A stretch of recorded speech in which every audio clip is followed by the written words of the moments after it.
Iya, tadi aku udah sebutin sih. Artinya ini mungkin Fania sama teman-temannya lagi olahraga, kemudian ada yang mungkin bercanda atau nggak sengaja, aku nggak tahu exactly jelas. Temennya melempar kayak rubber gitu.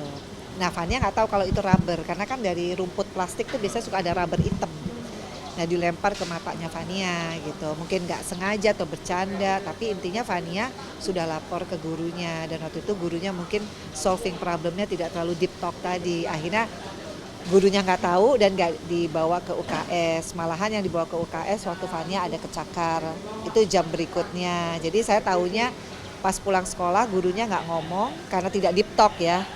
Solving problemnya gurunya cuma ngomong ini mungkin kena debu. Nah karena dianggap kena debu saya pikir ya nggak masalah. Memang merah sih jam 2:30 itu. Saya bawa ke tempat les karena Fania les. Nggak taunya 7:30 udah bengkak, udah kecil, udah keluar ijo-ijo, udah wah panik lah datang ke UGD jam 10 ya nggak bisa ditolong karena bukan spesialis mata. Jadi semalaman tuh saya nggak bisa tidur, saya komplain kan sama gurunya dan alhamdulillah besoknya setelah saya bawa Fania ke spesialis mata dikasih pengobatan yang benar, kasih vitamin A, kasih antibiotik di mata Fania baru tuh hilang itu setelah berapa jam baru saya datang ke sekolah dan sudah solving problem kita conference artinya SOP harus ditingkatkan ya dari guru ada body checking before and after anak dari sekolah tuh ada perubahan nggak gitu dan nggak boleh golden moment kalau ada peristiwa insiden terus orang tua nggak dikasih tahu gitu itu sih tapi alhamdulillah sekolahnya sudah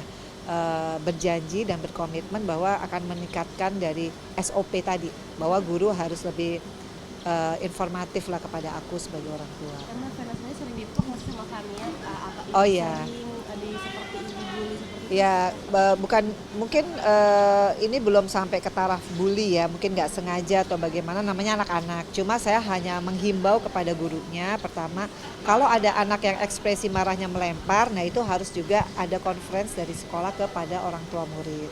Tapi kalau Fania sekarang saya ajarin, kalau bisa kamu kalau ada sesuatu kamu harus ngomong. Kalaupun udah ngomong sama gurunya responnya kurang bagus, kamu ngomong sama mama. Tapi kan dia nggak punya HP. Jadi golden momennya itu kan kejadian jam 10. Saya dikasih tahu jam 2:30 tapi kan katanya kena debu. Nah saya baru tahu bener-bener kan 7:30.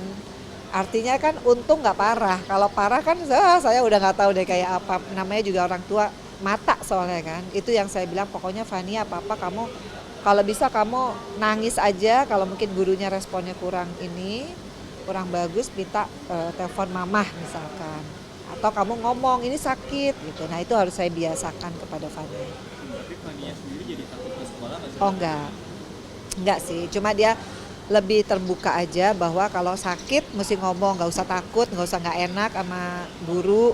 Ya itu harus saya ajarkan. Karena namanya usia 7 tahun ya kayak teman-temannya tuh mungkin kan mainnya, bercandanya. Ya adalah pasti hal-hal. Cuma saya sih nggak masalah itunya. Masalahnya adalah house teacher-nya harus lebih proaktif untuk menginfo kepada saya sebagai orang tua. Jadi nggak boleh lewat, kalau ada insiden nggak boleh lewat golden moment.